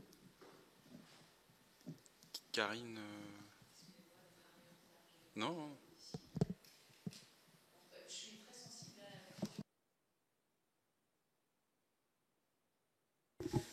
Je suis très sensible à la question de la concurrence entre les centrales d'achat parce que, en termes de structure de marché, je pense qu'on a un petit problème de recréation de monopole, alors que les effets de concurrence se font sur l'achat. Et du coup, la question des marges au sein même des plateformes d'achat devient un sujet. Ouais,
Merci. Alors moi, je souhaitais revenir sur 5 points très précis. Tout d'abord, j'étais vraiment très sensible à vos propos. Je le dis d'autant plus que je reste un praticien de l'achat public dans le cadre de la collectivité où je siège, la région Bretagne. J'ai eu l'occasion de piloter l'élaboration du schéma de promotion des achats socialement et écologiquement responsables. J'ai présidé pendant un peu plus de 2 ans les instances de commande publique et je partage complètement les propos que vous avez pu tenir, notamment monsieur le professeur, sur la singularité des situations, notamment pour les petites collectivités, les petites entreprises, et parfois des souhaits ou des aspirations que nous pourrions exprimer qui, en réalité, se révéleraient très rapidement contre-productifs pour ces mêmes acteurs que nous souhaitons aider davantage. Donc, parmi les leviers que vous avez évoqués, des leviers très pratiques, mais qui ont fait leurs preuves, et encore une fois, moi, je l'ai pu mesurer sur les avances. Par exemple, nous, région Bretagne, on a décidé de porter ce taux d'avance à 60%. Là aussi, c'est un choix très pratique. La commande publique, le code ne nous interdit rien en la matière. Sur les délais de paiement, avoir là aussi des objectifs très clairs. Nous, on se fixe l'objectif d'être inférieur à 23 jours. Sur les plans de progrès, là aussi, nous l'avons intégré. Sur la programmation des achats, nous la travaillons même en partenariat avec les 4 départements de la Bretagne administrative et les 2 métropoles. Et nous faisons des réunions conjointes de présentation de ces programmations d'achat pour donner de la visibilité. Nous avons une programmation d'achat sur 4 ans. Donc là aussi, bon, plus on s'éloigne dans le temps, moins la fiabilité est grande, forcément, mais ça donne de la visibilité et ça invite les opérateurs économiques à venir nous voir, une sorte de sourcing inversé évidemment, pour nous faire part de solutions techniques qu'ils pourraient proposer. Sur les variantes, moi, j'avais souhaité que dans notre SPASER, ce soit intégré dans la quasi-totalité des marchés, mais en effet, on voit bien et d'une part la réticence parfois parce que c'est vrai qu'il y a une difficulté à comparer du côté de l'administration, mais aussi du côté des entreprises, parce que ce qui me frappe quand même, c'est qu'elles sont les premières à revendiquer cet outil et je ne vais pas dire les dernières à les proposer. Mais alors, c'est l'histoire de la poule et de l'œuf. Est-ce que parce qu'il n'y a pas suffisamment de collectivités qui les incitent à proposer, que cette culture n'est pas suffisamment développée? Mais là, on a un vrai sujet. Et est-ce que demain, ça va me permettre de faire le lien avec une autre question, mais sur une forme d'automatisation des process d'instruction pour peut-être simplifier aussi la vie des acheteurs publics et sous-entendu des agents des collectivités territoriales, parce que nous, la région Bretagne, on va être considéré comme plutôt une grosse collectivité avec des moyens pour opérer ces travaux-là. Mais demain, si sur nos plus de 800 marchés, on multiplie les variantes, vous imaginez bien la complexité. Donc, et dans l'intérêt des entreprises et des acheteurs, est-ce que sur le recours à l'intelligence artificielle, est-ce que sur ces pistes-là, vous avez des choses à nous dire? Le deuxième sujet, mais qui est lié au premier, celui de la formation. Vous avez insisté, et à raison. Et moi, je lis les deux, c'est à la fois la formation et l'organisation. Nous avions une formation achat côté région qui était extrêmement décentralisée, avec des agents qui connaissaient peut-être pour certains 10, 15% de leur temps de travail qu'ils consacraient à l'achat public. Donc forcément, ça ne pouvait pas être des experts. Et donc les prescriptions pas prises en compte, notamment celles du SPASER. Donc il y a la question de l'organisation. Nous avons engagé une recentralisation de la fonction achat. Mais là, encore une fois, ça ne peut pas être systématisé partout. Mais l'autre pilier, c'est celui de la formation.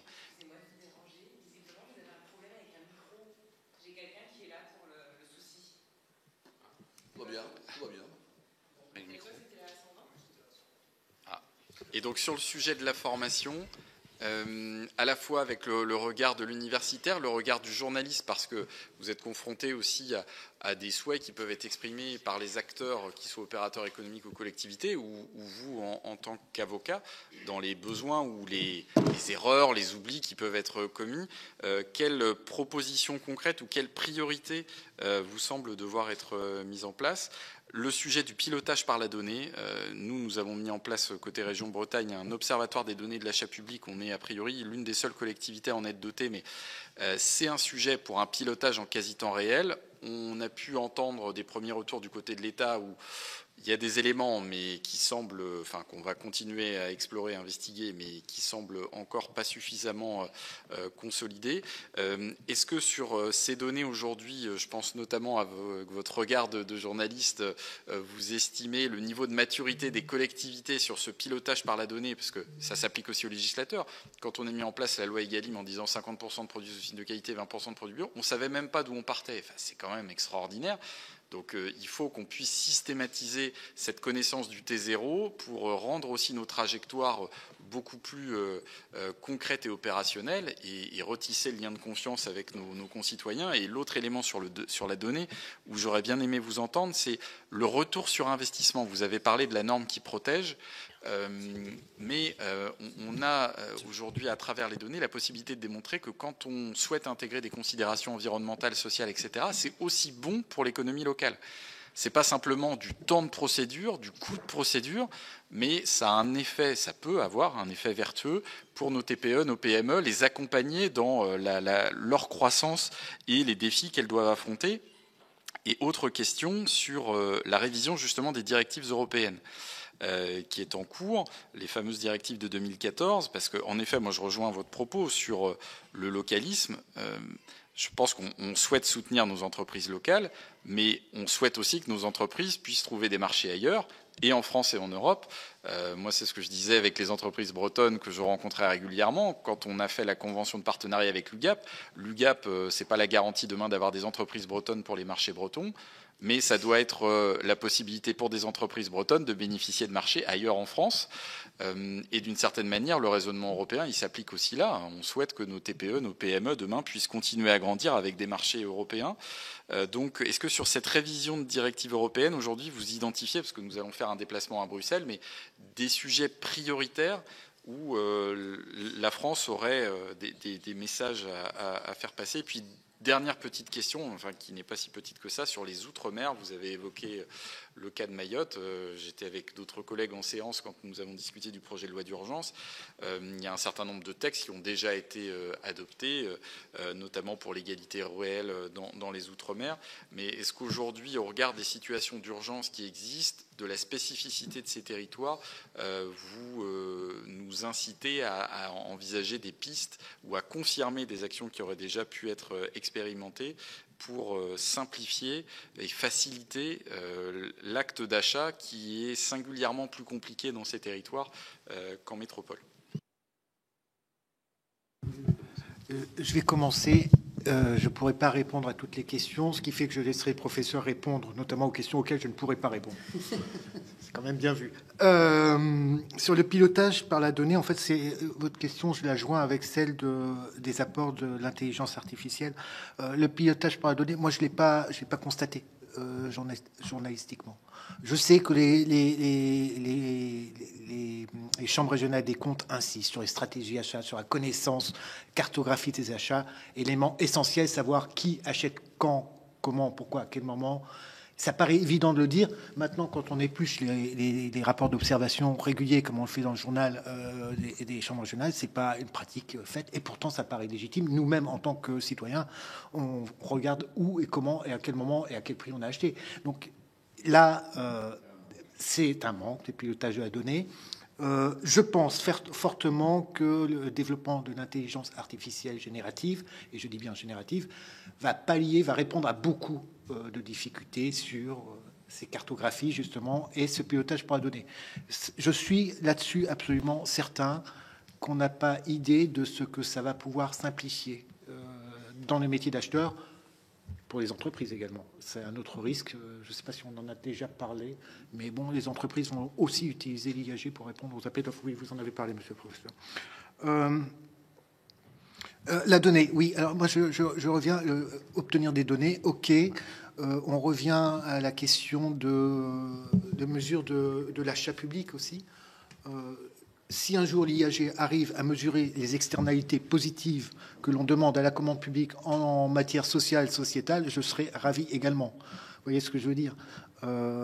Donc oui, le pilotage pour la donnée, encore faut-il disposer des données, encore faut-il avoir les moyens. Le professeur, non, c'est Maître Delarue, je crois que vous parliez des outils manquants. Ecobalise, il y a eu une explication récemment par la métropole de Lyon sur l'achat de vêtements biosourcés, etc. Il y a d'autres outils qui sont développés par des acteurs locaux. Hein, je pense, j'ai oublié le nom, au Sénat sur des applications alimentaires. Enfin, il y a pas mal d'outils qui se développent pour mesurer l'achat et la pertinence par la suite de l'achat. Donc là, c'est en développement, mais je constate que ça se fait plutôt sur le territoire qu'au-dessus, l'arrivée des outils. Sur l'organisation, oui, l'organisation, c'est un débat qui correspond d'ailleurs au métier d'acheteur, service juridique, service achat, relation entre les services acheteurs, les prescripteurs, etc. Bon, ça relève véritablement de la libre administration des collectivités, la libre organisation, et je ne doute pas qu'elle est toujours pertinente. J'aimerais cependant porter à votre attention quelque chose qu'on a découvert, c'est le COA, c'est c'est à Amiens Métropole qui a fait ça. Ça va intéresser les élus. Le constat, c'est que, OK, la collectivité décide d'engager, elle a un super spaser ou une charte, etc., une politique d'achat, résilience, sobriété, achat durable, achat responsable, achat social, parfait. Sauf que l'élu, une fois qu'il a fait ça, OK, il se pointe en CAO et finalement, il dit plus rien. Il dit plus rien parce que c'est déjà bien engagé, les services ont travaillé ensemble. Est-ce qu'il a encore la main sur des choix stratégiques? Non. Et en plus, bien souvent, il va se dire, je ne parle pas, c'est pas moi qui dis, ce sont des élus qui me l'ont raconté. Je ne vais pas parler en CAO parce que ça risque d'embêter la procédure. Donc, à Amiens Métropole, les élus, ou certains élus, et pas seulement l'élu chargé de la commande publique, organisent un point régulier qui demande à ses services prescripteurs et à leurs services achats, mettez-vous d'accord, on fait quoi?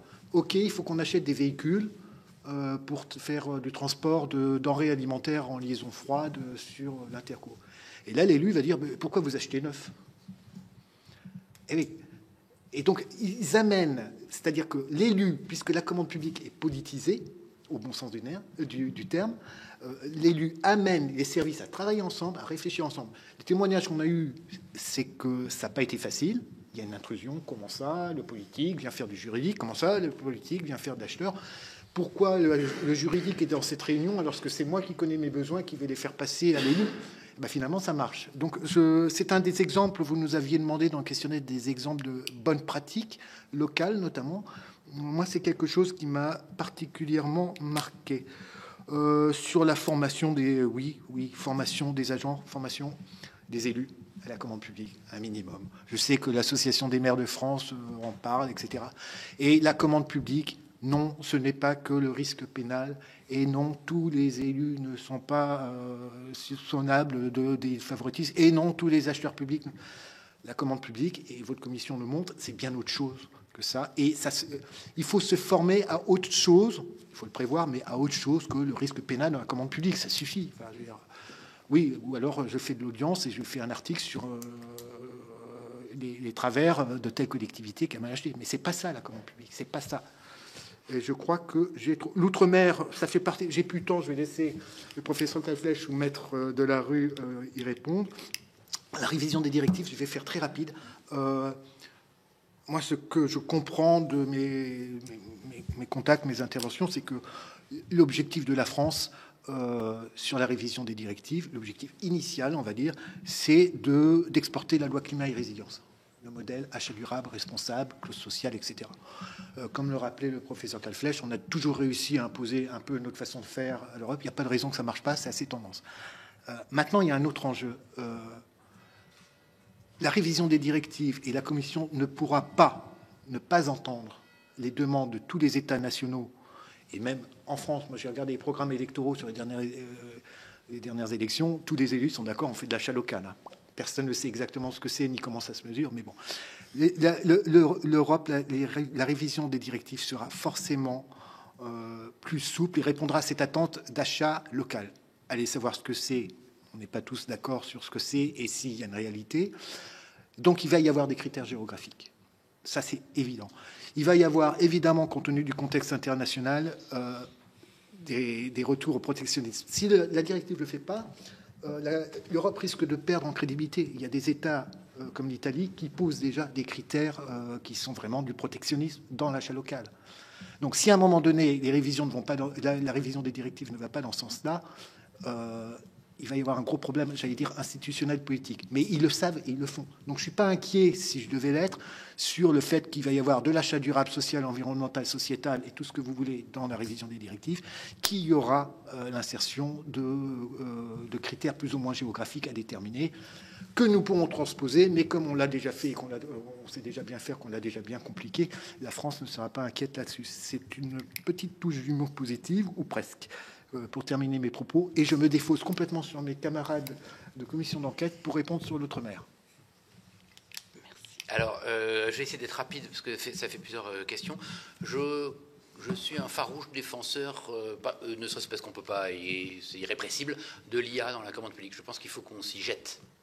Il nous faut des IA souveraines, il nous faut des IA qui soient sécurisées, de manière à ce que des choses soient en zone fermée, qu'on utilise des moteurs d'IA sur des documents de la commande publique. Ça me paraît être quelque chose d'indispensable, en ayant bien en tête cette souveraineté. Il ne faut pas utiliser ChatGPT bêtement, ou d'autres, même français.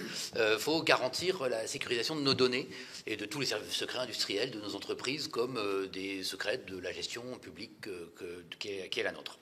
Mais côté acheteur, une IA entraînée peut facilement écrire des clauses adaptées.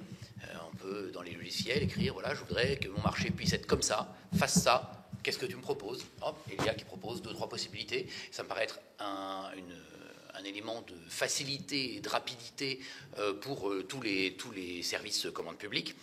Ça peut aussi d'ailleurs rajouter beaucoup de legal design, comme on appelle ça de manière assez peu francophone. C'est-à-dire, en fait, demander à l'IA de mettre des schémas dans les documents de la consultation. Demander de mettre des explications, voire des dessins, des images générées par l'IA qui expliquent de manière visuelle ce que peut être le résultat. Et quand on réfléchit un peu sur le legal design, il y a beaucoup d'éléments qui pourraient se développer de manière très facile sous cet angle-là. Du côté entreprise, évidemment, ça veut dire qu'on va mettre son dossier de candidature, qu'est-ce qu'on est comme entreprise, sa présentation en 50 pages dans une IA, on va mettre l'offre et on dit « adapte ma candidature à la demande en mettant en avant mes principales réalisations correspondant à la candidature. » Et boum, on aura le document fait en un quart d'heure. On a tous utilisé les IA génératives pour faire ce genre de choses-là, modifier un CV, modifier une lettre de motivation. C'est exactement ce à quoi elles sont destinées. Donc, créer des documents de candidature qui ne sont pas autre chose que des CV améliorés et adaptés à l'offre, eh ben, en réalité, ça marcherait très, très, très bien. Et je pense que les salles de marché virtuelles peuvent le faire. Ça me permet de rebondir sur quelque chose, je tiens à souligner que je n'ai aucun intérêt économique, quel qu'il soit, dans ces matières-là, mais sur la volonté de mettre place comme seule salle de marché. Moi, j'y suis assez opposé. Je crains un syndrome de Minitel. C'est-à-dire qu'on va investir quelques millions d'euros, on va avoir potentiellement un magnifique place, ou alors on va tomber sur une catastrophe comme le système de paiement des armées. C'est possible aussi. En tout cas, on risque d'avoir un logiciel, imaginons la meilleure hypothèse, un logiciel fonctionnel, comme un superbe Minitel. Je rappelle que le Minitel est un réseau informatique qui était sécurisé et par lequel on avait tous les paiements, soit quand on achetait quelque chose, directement sur la facture téléphonique. Et puis en fait, il n'y a pas d'innovation, parce qu'il n'y a pas de concurrence, parce qu'il n'y a pas de besoin, et puis on se fait doubler 10 ans plus tard par Internet global. Et on perd la sécurité, on perd le paiement, on perd tout un nombre de choses. Alors évidemment, on a gagné, c'est bien mieux Internet. Mais je pense qu'aujourd'hui, la concurrence entre les 10-12 salles des marchés, et notamment les 4-5 qui sont au début, sont la seule considération nous permettant d'innover pour les 7-8 ans à venir dans l'intelligence artificielle pour la commande publique. Donc ça, je pense qu'il faut faire attention à cet aspect-là des choses. Place peut être un magnifique concaténateur des annonces, une porte d'entrée. Et on pourrait même aller jusqu'à utiliser France Connect pour se connecter à toutes les salles des marchés virtuels. C'est-à-dire que ça soit, quelles que soient les marques privées, si on utilise France Connect, on enlève beaucoup des critiques sur les salles des marchés où il faut différents codes, on ne sait jamais comment ça se passe. Je pense qu'on enlèverait beaucoup de critiques. Là, vous avez des choses très très ponctuelles sur la paperasserie informatique, pour le coup, qui seraient pertinentes. Sur le pilotage par la donnée, c'est la conséquence. Si on a l'usage de l'IA, en réalité, on pourrait avoir au sein de la DAJ, par exemple, ou au sein d'autres organes, l'ensemble des contrats. Et avoir du pilotage par la donnée, soit contractuel, soit dans les collectivités, avoir de meilleurs retours sur ce qu'on fait en réalité, des statistiques, des camemberts et des choses meilleures que ça. Sur la formation des élus, la formation en général des élus et des fonctionnaires. Pour moi, ça me paraît essentiel. J'ai créé il y a 4 ans maintenant un MBA juriste commande publique. J'ai plus de 70 demandes de partout en France. Il y a quelqu'un qui l'a fait l'an dernier en venant de Mayotte. C'est tous les 15 jours, 2 jours. Il est venu 7 fois de Mayotte pour suivre cette formation-là. Et tous ceux qui sont formés, tous ceux qui font ce diplôme, c'est pas pour en faire la pub, j'en ai pas besoin, que les choses soient claires, tous ceux qui font ce diplôme, en fait, grimpent immédiatement à la sortie dans la hiérarchie. Parce qu'en fait, ils acquièrent une vision un peu globale que personne n'a. Et je pense que ça, il faut les multiplier. Et je vous inciterai de manière parfaitement non honnête cette fois-ci à vous retourner vers les universités, qui savent très très bien faire ça, qui savent faire non pas seulement des formations, mais des diplômes, qui ne sont pas des praticiens qui vont tout simplement faire quelque chose de très pratico-pratique avec 3 exemples, non, qui vont faire prendre le recul. Et qui sont en fait pratiquement tous des praticiens à l'université aussi. On pratique tous d'une manière ou d'une autre la commande publique quand on l'enseigne, tous, sans exception. Sur la formation des élus aussi, il faut travailler. C'est toujours ennuyeux quand on est élu de se former à ça. Mais c'est exactement comme dire à un élu, ben voilà, vous avez votre iPad qu'on vous donne quand vous arrivez à la collectivité, ou votre ordinateur. Et ben, au fond, les bases de la commande publique sont un élément essentiel de votre travail. Alors, pas forcément pour tous. En tout cas, concentrer ceux qui vont faire participer au CAO, ceux qui vont participer en lien avec les services à des achats, à une formation minimale, ça me paraît vraiment utile. Vraiment utile. Pour l'outre-mer, alors vous l'ignorez peut-être, mais j'ai passé 5 ans à La Réunion au début de ma carrière, et je suis spécialement attaché à l'outre-mer. C'est quelque chose qui est un vrai souci pour moi, je veux dire. Je dirais qu'il y a 2 difficultés qui ne sont pas spécialement liées au marché public eux-mêmes, mais plutôt à l'économie. Et il faut que le droit des marchés publics s'adapte aux spécificités économiques de l'outre-mer. On est sur un marché économique local spécial. Se posent d'abord des questions comme celui de l'octroi de mer. Il y a un rapport qui a été donné au président de la République sur l'outre-mer il y a peu de temps, l'an dernier, qui doit être trouvable. Et ce rapport dit l'octroi de mer, c'est ce qui est la cause de la vie chère dans les Outre-mer, parce que ça augmente tout de 20%. N'oublions pas que ça a un impact direct sur la commande publique. C'est-à-dire qu'effectivement, quand on fait de la commande publique en Outre-mer, on achète tout avec l'octroi de mer. Donc c'est l'État qui prend l'octroi de mer, qui le donne aux collectivités, mais la collectivité qui achète tout plus cher. Enfin, on marche sur la tête dans un système fiscal qui s'auto-nourrit de travail pour pas grand-chose. Voilà. Et le rapport soulignait l'idée que peut-être il était temps, après tant d'années, de supprimer l'octroi de mer. C'est aussi le fait que les DOM ne sont pas dans Schengen. Ben voilà, peut-être qu'on peut faire un effort pour essayer de réintégrer les DOM dans Schengen. Ce ne serait pas idiot. Et puis des taxes spéciales par ailleurs. Mais surtout, sur l'économie, il y a souvent en Outre-mer des monopoles de fait. Quand ils ne sont pas de droit, ils sont de fait.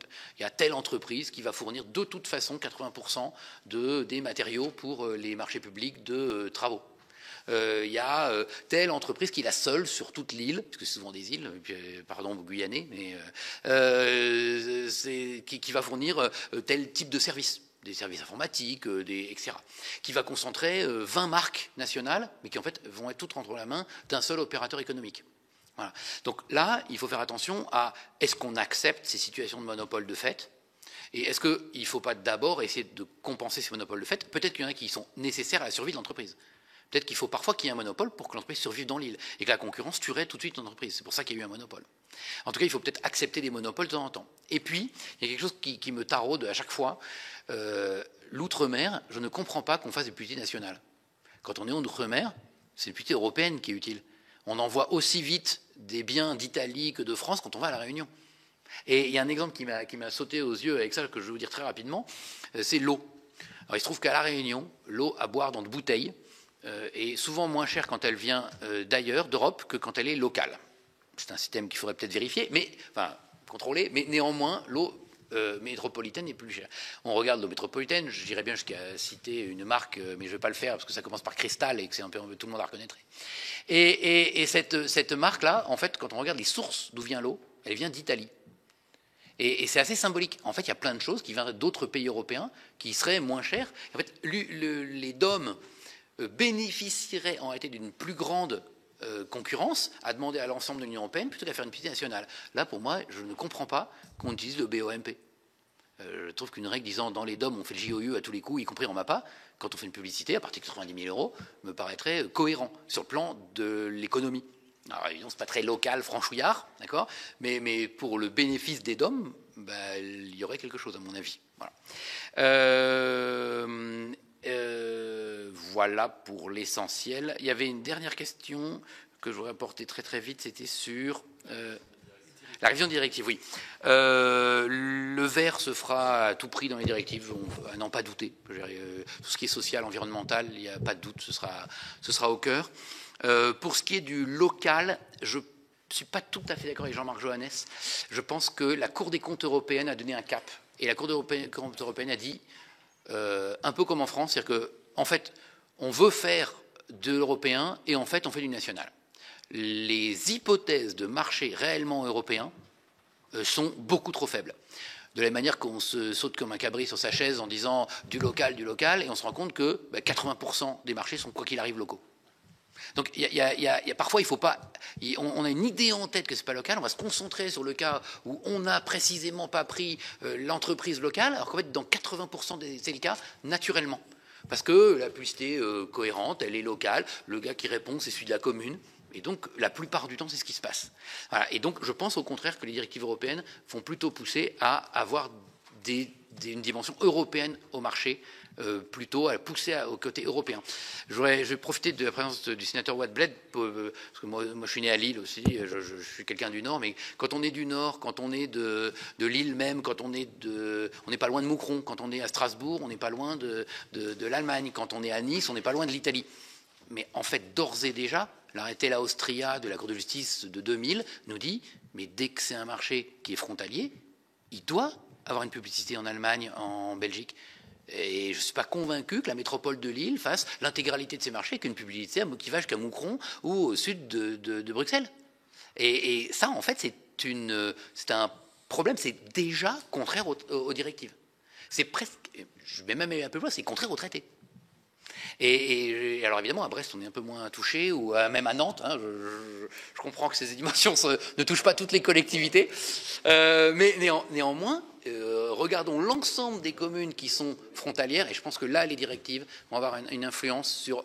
je ne serais pas étonné qu'il y ait l'obligation d'être dans des cercles concentriques autour d'une ville, plutôt que d'être dans le BOMP. Le BOMP n'a aucun sens pour la métropole de Lille, aucun.